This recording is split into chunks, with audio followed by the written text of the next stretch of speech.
Thank you for joining in. You are listening to CFRO Vancouver's Co-op Radio, broadcasting at 100.5 FM and at www.coopradio.org. For the next couple hours, we are going to have some discussions with Bianca Wylie on Canadian AI regulation regimes. We're also going to be speaking with Fauzia Rafiq from the Surrey Muse Society about Surrey's petition for a poet laureate, and before that we will be speaking with Muhammad Hosani, who is writing an article, or has written an article, that discusses why AI regulation is a joke if it is left up to the corporations. So stay tuned for all of that. We will be setting it up and coming right back.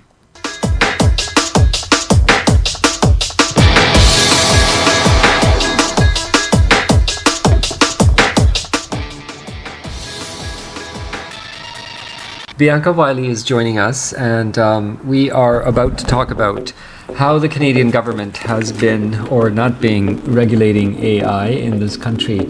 And so just to give a little bit of context, Bianca Wylie is our person who is sort of in a brief all algorithm and policy related stuff for us. Definitely deeper, but we'll talk about where you can get more information. So Bianca, thank you for joining us. No, thank you for having me. You're very welcome. So one of the articles, you've been writing a series of articles about how the Canadian government is going about regulating or working through the policies when it comes to AI, and how it's sort of, just been rampant on society. We're all trying to get a hold of it. The article that I'm referring to is titled, "We're in an AI hype cycle. Can Canada make it a responsible one?" The AI hype cycle, I guess, is what you're talking about. So can you just give us a context around what is this AI hype cycle in the way that you're positioning it in the article? Yeah, certainly. And if I may, I'm just going to give us a couple minutes of context in history, and I also will come back to what AI is, because there's a lot of contentious different definitions. But I just want to start by saying that in Canada, in 2017, the federal government and in the Ministry of Innovation, Science and Economic Development launched something called the Pan-Canadian Artificial Intelligence Strategy. And what this is, in sort of old school policy terms, is industrial strategy. So in 2017, the federal government said, we're going to invest billions of dollars into this industry. And so we need to know that's a really important moment in the Canadian sort of version of this conversation, is that our country has decided we're going to put public funding into this industry. So that's one piece of the puzzle. And then over the years, and in Canada, as some of us may or may not know, we have two very different pieces of legislation to manage privacy. So one of them is called the Privacy Act, and that one manages the information that the government holds on all of us in terms of public service delivery. And then one of them is called PIPEDA, and it is for the commercial management and use of data. Now, I say these things because most technology policy, digital infrastructure discussions or algorithms or AI, that's sort of the precedent, is that we have these laws that think about privacy, which is a piece of the puzzle. But now we're having conversations about very different context, right, in terms of what are we automating. And so just to say that we as a country are investing money in this industry, and then between 2017 and now, around 2020, the federal government created a policy document that's called the Directive on Automated Decision Making. And that was to direct the public service on how to use artificial intelligence in public service delivery. And that didn't really get the kind of headline-y, hype moments that we're in today. But we have a policy document for that. Okay. Now you go a couple years more, and we're into 2022, and then we get into what the federal government is doing now, which is creating a law, which is different than policy, specifically for the artificial intelligence sort of systems industry. So what it's saying is the private sector has companies that make artificial intelligence, and we're going to write some laws, a law here, and it's called the Artificial Intelligence Data Act, so AIDA for short. And that has been tabled, and it has moved through the House of Commons. It's got a lot of criticism. There's a lot of concerns with it, and we can talk about that a bit. But I just wanted to say, sort of, that's some of the key points in the history. And where we're at today is, just to end this on a funny note, the government funded some of the prominent artificial intelligence scientists, right? Like there's different ones that you may see in the headlines. So the very people that we've been funding for 6 or 7 years with millions of dollars in institutions are now turning around and saying, we need to be regulated. We have problems over here. You know, like there's issues. We need to rein this stuff in. Coming from the same people that are the ones who are creating the problem. So that's an interesting construct. But I think the last thing I'll say is that this is all being done, this particular moment in time and this law and the focus is on the industry. And the people who are designing this law are investing in the industry. So really fundamentally, we have to ask ourselves, are the people who are putting public money into the artificial intelligence industry really the best ones to figure out how to also rein it in and administer it and enforce it, you know? And I think, so at its very heart, we have some problems, but hopefully that's a little bit of the landscape of sort of where we are. And this hype cycle is that there's so much enthusiasm and there's so many, you know, like headlines every day and what's happening. Machines are getting so smart and they're going to take jobs and they're, you know, being used for deep fakes and they're being used to write, you know, it's coming up in the Hollywood labor strike, right? Writers saying, is this going to be, you know, is artificial intelligence threatening our livelihood? So the issue is all over the place right now, but the Canadian response to it, I don't think that many people are aware of what the feds are doing, and we need to try to imagine that this is a pretty good moment to intervene on the assumption that we want all this artificial intelligence everywhere, because my instinct is a lot of people don't. Yeah, it is difficult to understand where the public consensus is on this, right? I mean, part of the hype is that it is driven by society and consumer demand and things like that, which is, I guess, in a way a red herring, because these things we're always told that these things are driven by consumer demand. But I wanted to backtrack just a little bit and get to asking you around how did the government, or maybe you can talk about, if you know, the process that the government engaged itself in while creating the legislation?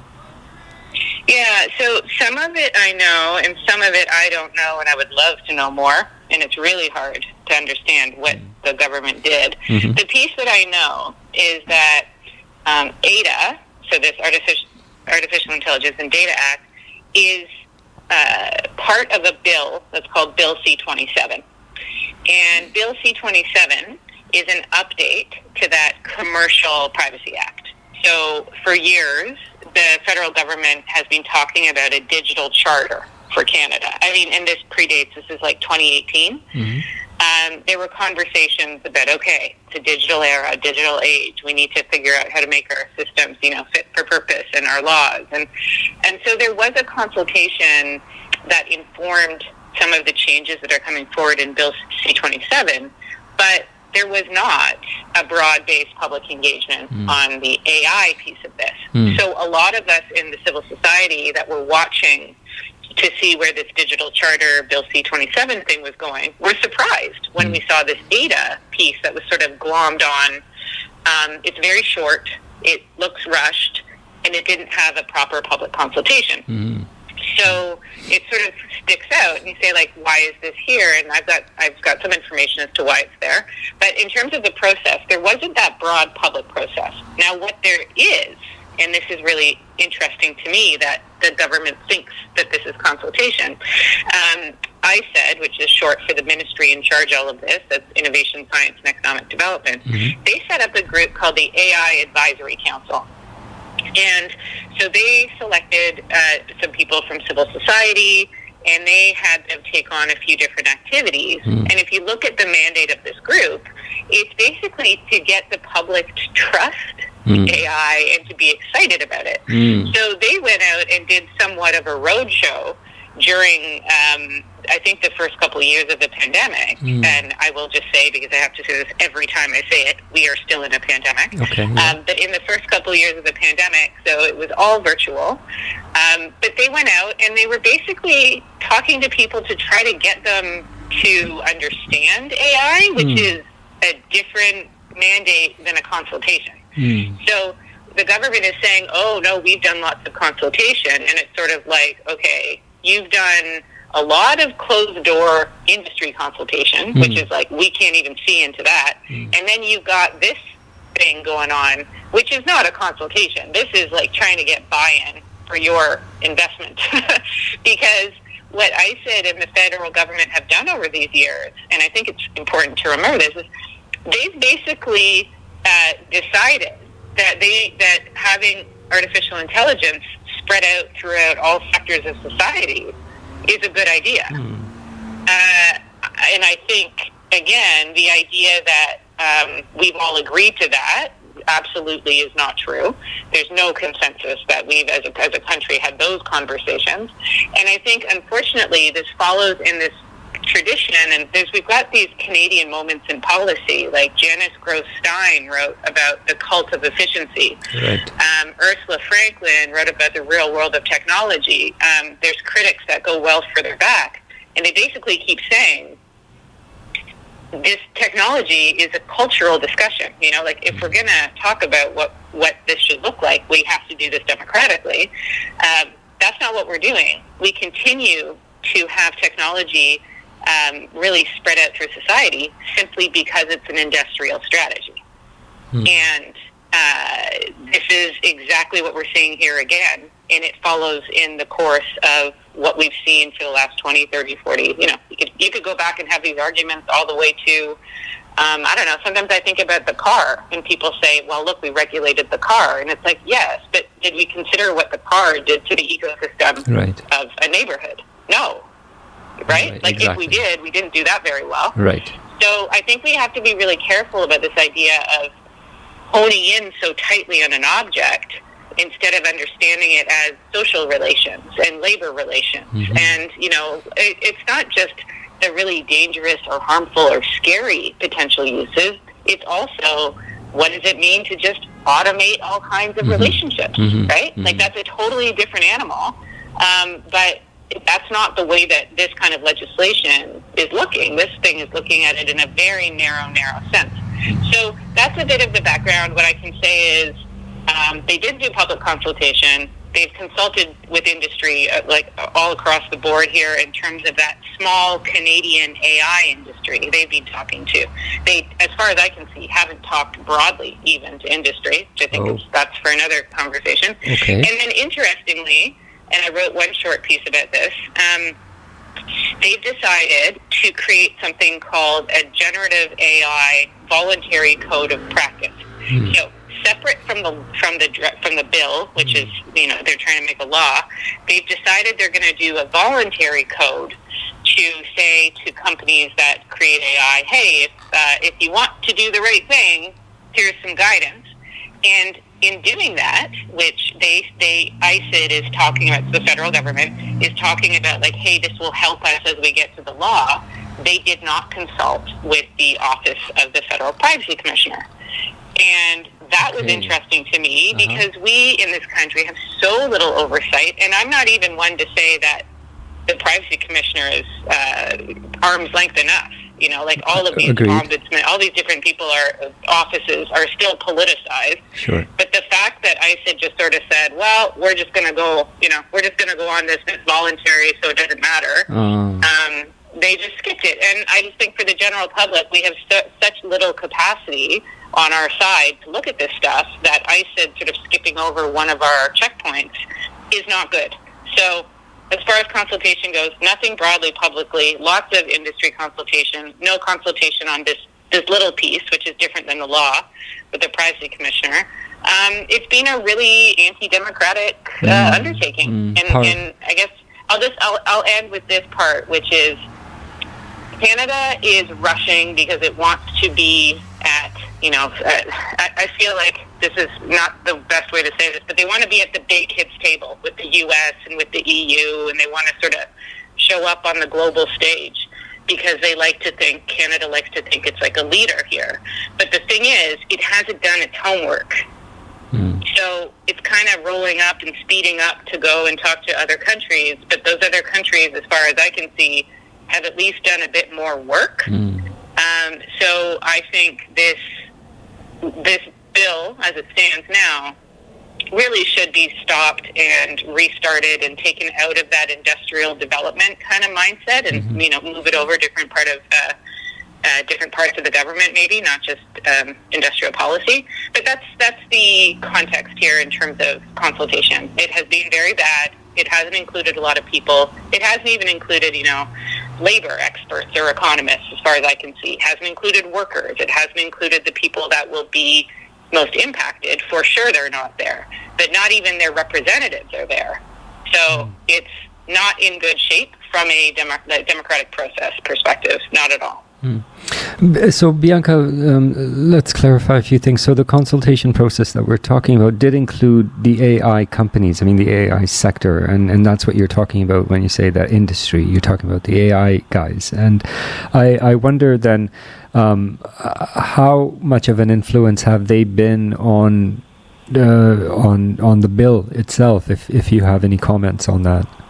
Yeah, so the first one is I don't know for sure. What I know is you can see that there's a very tight relationship between the organizations that were funded back when the Pan-Canadian Artificial Intelligence Strategy was launched. So you've got Mila, you've got Vector Institute.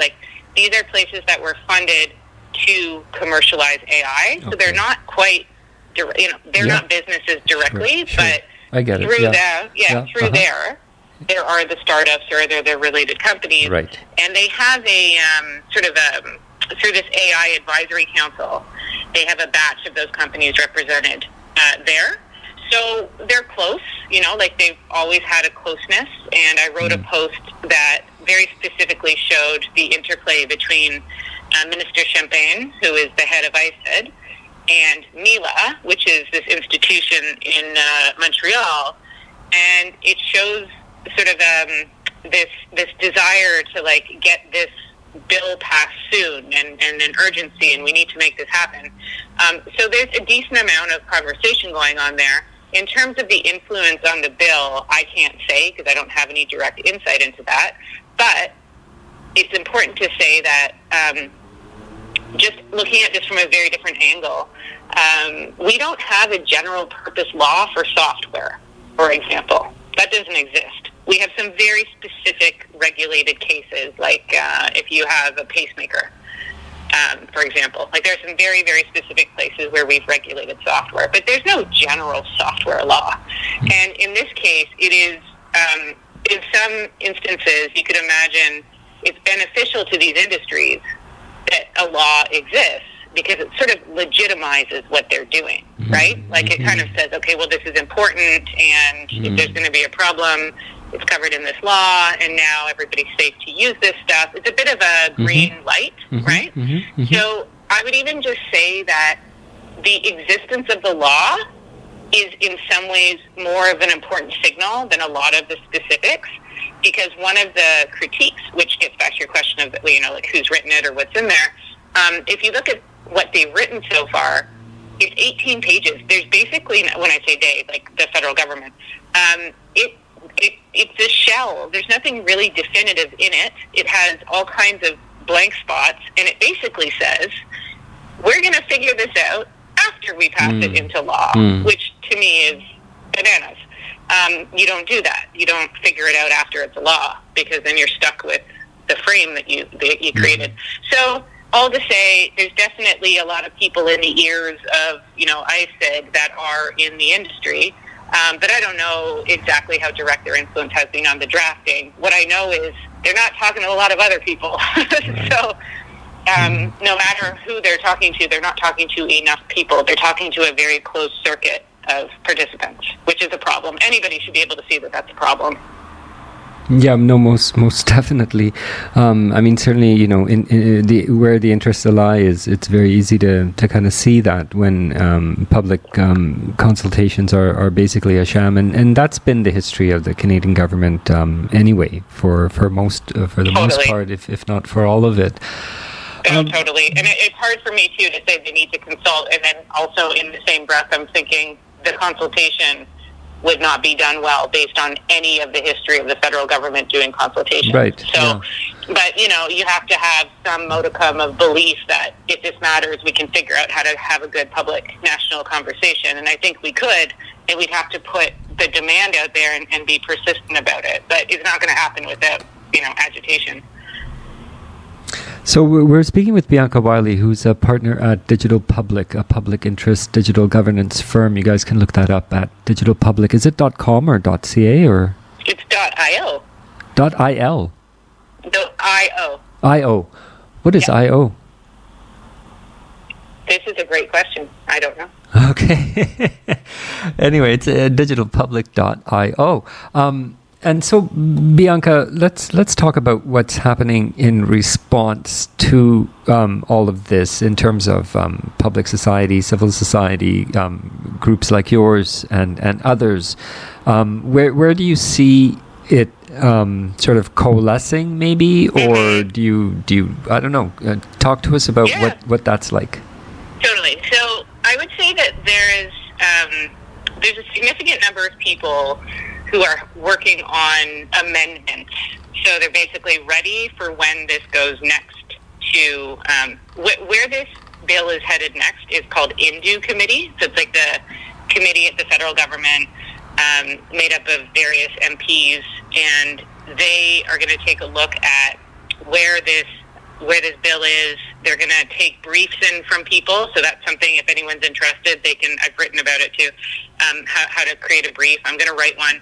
But there's a number of people who are from within the technology civil society submitting briefs that propose amendments to try to fix, in as much as it's possible, this draft. And that is, you know, really the government should appreciate the labor that civil society is doing for them, because this is frankly quite asinine, because this is like people having to do this as free labor in terms of this bill is not done.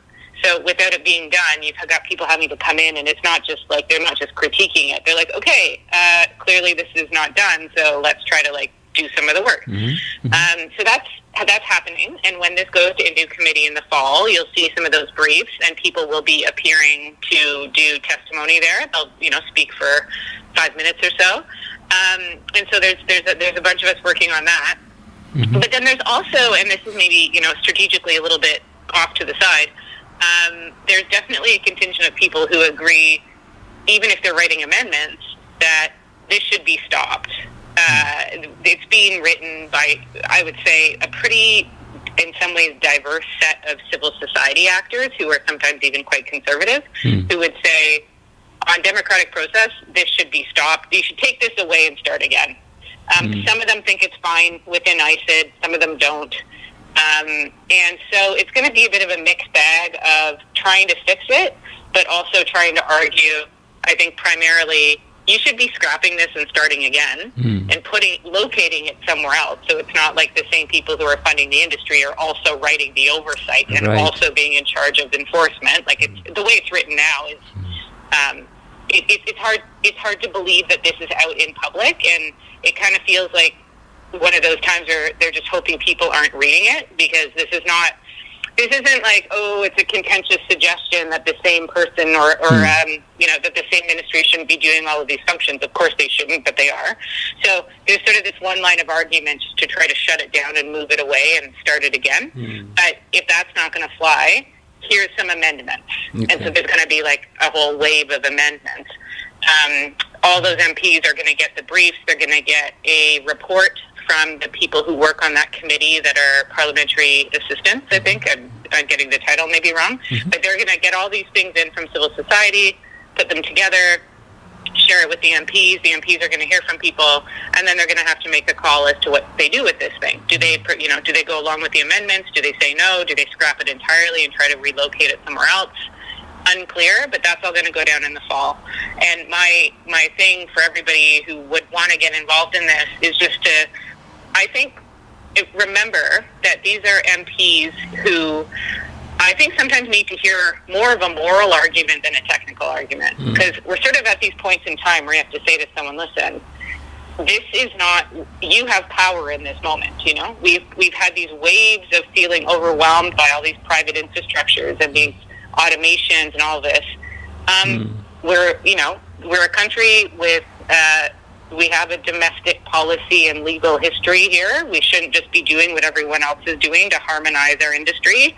We should be looking at ourselves and saying, what kind of a society do we want to live in? Like, do you want to be, that next set of 9, 12 hands that just sort of said, not my problem, but it actually could change at this point in time if we insert ourselves, rather than this just being more and more of the status quo. So I think it'd be great for people to look up the Indu Committee, look at the members, and don't really think you have to be a big legal or technical expert. I think you can write people and say to them, you know what, I don't want this. Like, this is not, I'm not interested in this. I want to be, I want to engage with people. I want to make sure that we're expanding the role of labor. I don't want to be trusting things to systems that we don't have a good handle on yet. I just want more thoughtfulness. I want some more time. I'd like to be involved in this and hold them accountable for the responsibility they have. Because I just feel like everyone feels like all this tech stuff is a runaway train, and the reality is it's not. But you have to remind every point of power that there is power and agency there. So I'm a little nervous that people get mired in the technical, and you have to remember that these are actually moral, social, cultural discussions. But that's where this is going next, and I think it'll be good to watch, good to read, good to participate, and I hope more people can make a bit of noise, because a lot of this just continues because people feel it's not their expertise world, Like, oh, I'm not a technical person, or I don't know what AI is, so I don't want to touch it. Yeah, I mean, it's true. You're absolutely right in what you say, and listeners should definitely follow up and get more information. And there are a lot of sources out there. Bianca, maybe you want to name a couple that listeners can go to get information, maybe also including your own, and would there be I don't know, quite often sometimes there are suggestions on how to write the letter, or what points can be made in the letter, or things like that. So I have found that for general information on how to write these letters or briefs, I've been writing a little series of blog posts. If you go, it's myname.com, it's biancawylie.com. I've got, I'm on the 7th one. A couple of those posts are very clear about, who do you email, how long should it be, and, awesome. if you write this. I think I will end up posting something. Once I've got mine, I'll share it, and anybody can grab anything they want, riff on it, submit it. Right. But I also think, different organizations are looking at this from different perspectives. There's a coalition of us looking at facial recognition technology, for example, but that's a narrow case of AI, but it has its own legislation. So I think what you see here is a bit of the splintering too, where these issues are hived off into independent, independent interests. Yeah, which is hard. Open Media has great work on different campaigns. The CCLA.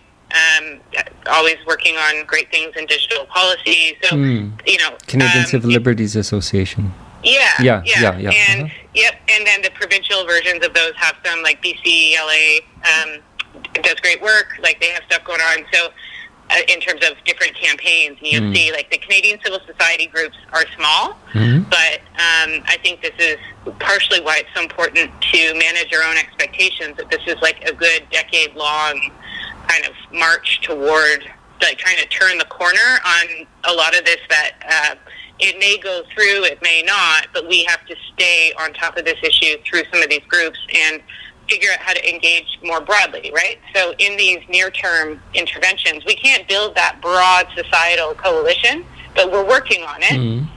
So we're just sort of trying to find each other in the years ahead. So anybody who's interested, you look at any one of those groups and you can send an email, or if you want to stick your hand up.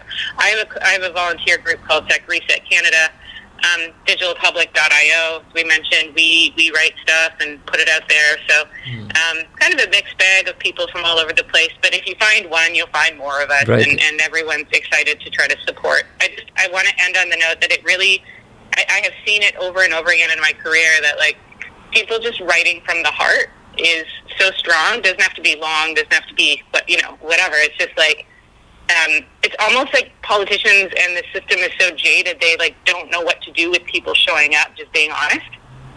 And that can sometimes be tactically more impactful than all the things that are expected. So just like, I just want people to feel that all of us have this agency, even if it's not like, you don't have to feel sure, but just like, even just getting a volume of different messages from people, and you're an MP, there's like, it matters. It can feel like it doesn't, but I think over time we have to just like keep at it and not give up on these systems that ask us to be cynical. This process asks you to be cynical, and you just have to refuse. You just have to refuse and say, no, we're going to stay in here. You want us to go away, but we're not going away. Yeah, it is absolutely right. Like you say, it's a never-ending thing, and people do need to constantly, raise their voices, write letters, and engage in the process. Quite often, we find that, this is part of the struggle, is to get people involved rather than just passively accept things. So we were speaking with Bianca Wylie, a partner at Digital Public. Bianca, it's always a pleasure to speak with you, and thank you so much for your work. Also, we look forward to catching up with you next time, and maybe we can talk then about what people can do to protect themselves in this age, because it seems like this is a steamroller. It's going to be coming down in one form or another, and literacy is going to be important, I think. Yeah, definitely. So, Alnoor, it's always such a pleasure. Thank you so much, and I would love to pick up again on that front. Got lots of thoughts there, too. So just thank you so much for the opportunity, and talk to you soon. Okay, thank you. Take care. Okay, good night. Good night. Thanks. Yeah. So here we are still chugging along. It's up to the top of the hour now at 6 o'clock. We're going to transition over into the Rational, and we will be speaking with Fawzia Rafiq very, very soon. But before that, we will go back to the theme song